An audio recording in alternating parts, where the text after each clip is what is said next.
This is IM2, section 1.1.3 notes. This is video 1 of 5. Our learning target is I can read and write conditional and converse statements and provide a counterexample if they are false. So our directions is to write the following statement as a conditional statement and a converse statement and determine if each is true. So example number 1, statement is all squares have 4 right angles. So first thing we're going to do is we're going to identify the hypothesis. So the hypothesis is going to be your polygon's a square. All right? And then the conclusion, our conclusion is going to be we have 4 right angles. All right, so we're going to write the conditional statement now. And it's going to be if the hypothesis, then the conclusion.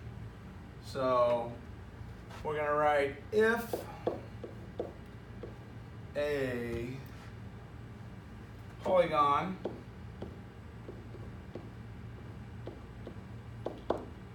is a square,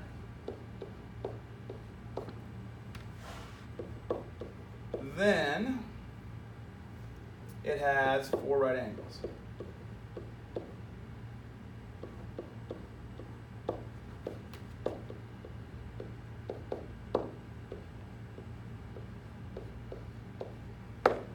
Okay? So again, if hypothesis, then the conclusion.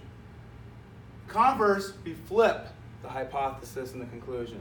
So we're going to write it as if the hypothesis, then the conclusion. I'm sorry. Sorry.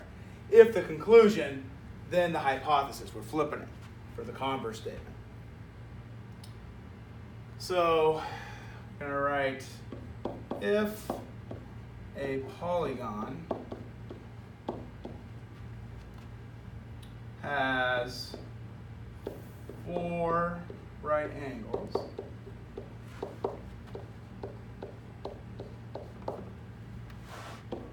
then it is a square. So now we're going to look at these and see if they're true or false. So conditional statement, if a polygon is a square, then it has 4 right angles. That is true. If a polygon has 4 right angles, then it is a square. Well, could it be a different shape other than a square? We will provide a counterexample to prove that it's false, if there's any situation where it's false. So can you think of a counterexample of a polygon that has 4 right angles but it's not a square? You got it, rectangle. So our counterexample would be a rectangle, and this would be false. All right. Example number 2. On Mondays, Oakmont students do not have an intervention period. All right. So let's do our hypothesis and our conclusion. Our hypothesis is it's Monday. And the conclusion is Oakmont students do not have intervention period. All right, so let's write the conditional statement. So if today is Monday, then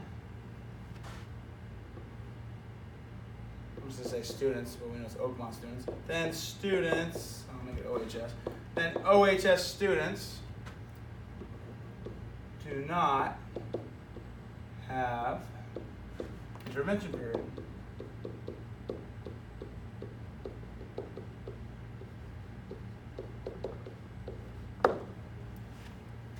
If today is Monday, then OHS students do not have the intervention period. That's our conditional statement. Now the converse, again, we're going to flip it. We're going to put the conclusion first, and then we're going to end with the hypothesis. It must be if and then. That's key. So write our converse statement. It's going to be if OHS students do do not have intervention period, then it is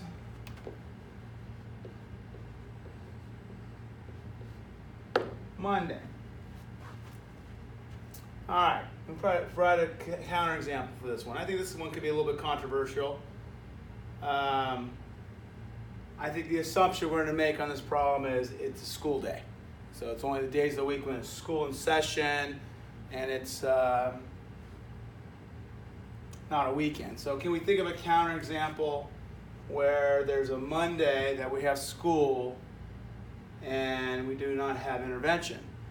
And there are a couple. One I think of is the week of midterms and the week of finals. That Monday, oh,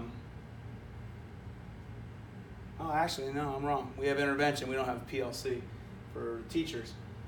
I want to say that's going to be true. If OHS students do not have an intervention period, then it's Monday. If we're taking it, it has to be a school day. The school days of the week, and there's not a holiday situation, then we'd say it's true, there's no counterexample.